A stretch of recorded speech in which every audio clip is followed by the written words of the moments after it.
Isang pagpalang araw po muli mga ka-bonsai. Tara, diretso na tayo sa ating gagawin.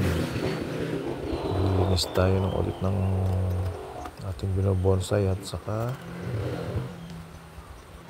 sabay cut na rin para manatili siyang maliit at malinis. At sana panoorin nyo hanggang dulo ng aking ginagawa. Tara, doon na kayo. Baka naman sa mga nanonood, pwede namang like and subscribe ito sa aking YouTube channel.